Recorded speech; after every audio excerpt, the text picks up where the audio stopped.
बिस्मिल्लाहिर्रहमानिर्रहीम। एक गांव में एक गरीब नौजवान रहता था। नाम था यासिर। बहुत दीनदार, बहुत मेहनती, मगर किस्मत ने शायद उसे आजमाने का फैसला कर रखा था। गुर्बत, बीमारी और हालात की शक्तियाँ उसके कदमों में बेड़ियाँ डाले खड़ी थीं। मगर यासिर के पास 3 ऐसी ताकतें थीं जो बहुत कम लोगों के पास होती हैं: यकीन, सब्र और दुआ। यासिर हर दिन सुबह फजर के वक्त उठता, वज़ू करता, नमाज पढ़ता और अल्लाह से दुआ मांगता, या रब मुझे वो अता कर जो मेरे हक़ में बेहतर हो, चाहे वो मेरे ख्वाबों जैसा हो या ना हो। फिर वो अपने काम पर निकलता, चाहे पेट में रोटी ना हो, जेब में पैसे ना हो, लेकिन दिल में उम्मीद ज़रूर होती।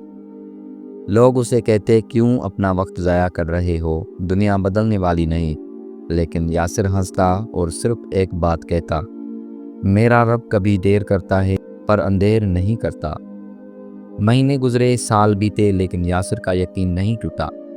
एक दिन शहर के एक बड़े ताजिर ने यासिर को सड़क पर सफाई करते देखा। उसके इखलाक, उसके अंदाज और उसकी आजिज़ी से मुतासर होकर उसे अपने दफ्तर में नौकरी दे दी। यासिर ने ईमानदारी, मेहनत और दुआओं से सिर्फ चंद सालों में उस ताजिर का एतमाद जीत लिया, और फिर एक दिन वही ताजिर उसे अपनी कंपनी का शरीक बना गया। आज वही यासिर जो कभी फाके करता था, हज़ारों लोगों को रोज़गार देता है।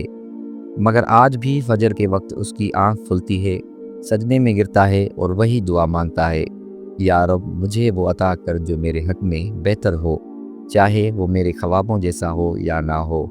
दोस्तों, ये कहानी सिर्फ यासिर की नहीं बल्कि आपकी भी हो सकती है। अगर आपका यकीन मजबूत है, आपका सब्र साबित कदम है और आपकी दुआ सच्ची है, तो यकीन जाने अल्लाह ज़रूर आपकी सुनने वाला है। अल्लाह फरमाता है, फ़इन्न मअल उसरि युसरन, बेशक हर तंगी के बाद आसानी है। अगर ये कहानी आपकी दिल को लगी हो तो लाइक करें, शेयर करें और सब्सक्राइब करना ना भूलें। अल्लाह आपका हामी व नासिर हो। आमीन या रब्बल आलमीन।